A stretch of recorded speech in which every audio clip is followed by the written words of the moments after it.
to achieve the overhaul of our state of affairs with the involvement of the people from all segments of our society at every stage. We will engage in the bipartisan process to which we have sent very able and competent representatives.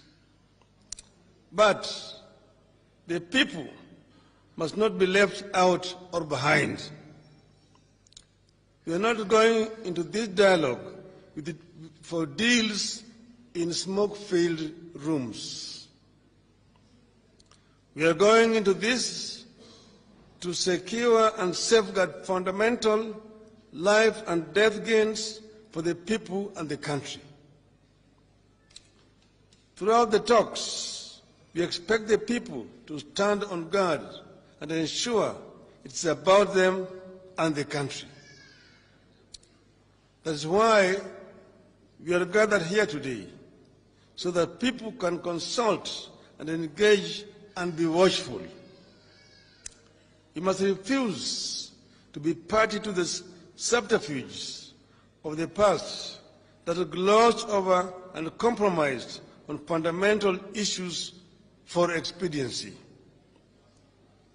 Something fundamental must give this time round, but only if the people stay engaged. We are not going into this to be rubber stamps. One of the things that has clearly been on display ever since these past 6 months is that Kenya Kwanza is a regime of rubber stamps.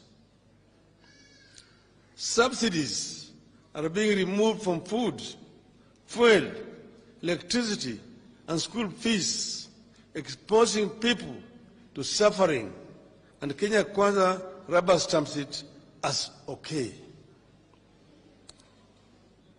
They know there was an order for the opening of the IB servers, but the rubber stamp is as okay the refusal to open the servers. They know the buying of MPs to switch sides undermines our hard-won multi-party democracy, but they still rubber stamp it as okay.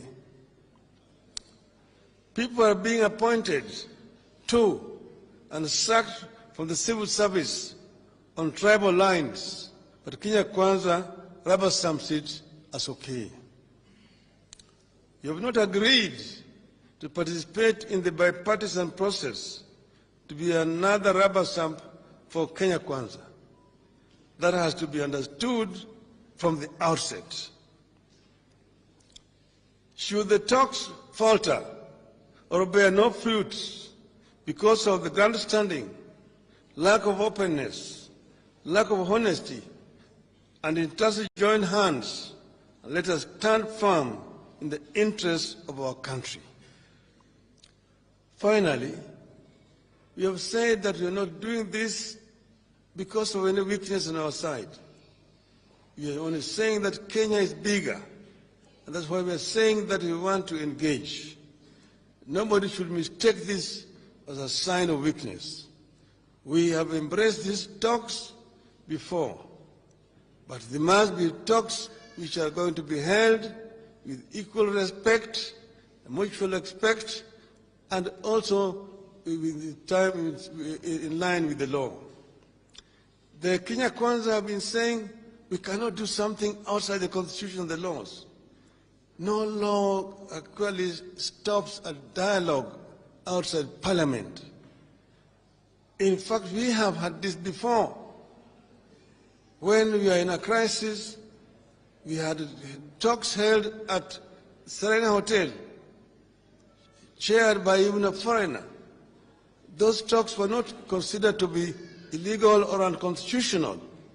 In the end, the product was taken to Parliament and approved unanimously by members of Parliament. We are in a similar situation here today. The police have shown complete disregard to the lives of our people. Many innocent Kenyans have been have died. Last week I visited Kenyans in hospitals, Rigathi Hospital and Kenyatta Hospital. Young people shot by the police. Their only crime was that they were participating in a demonstration which was illegal because the police had been notified. A young man in Kisumu was knocked by police as a police officer. That young man who was knocked in Kisumu,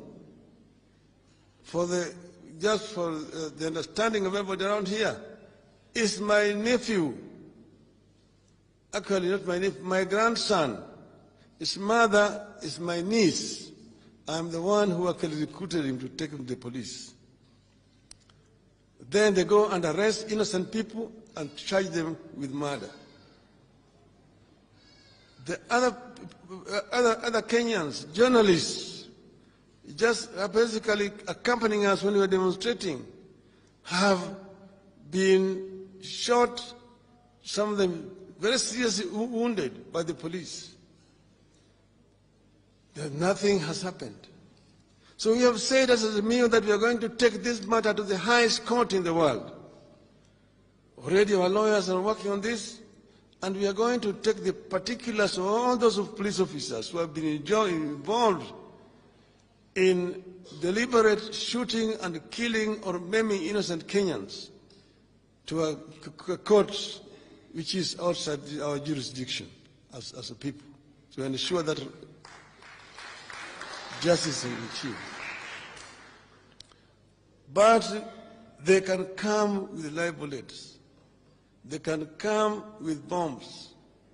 We will go and confront them in the name of the Lord and the God of Kenya. And we are sure,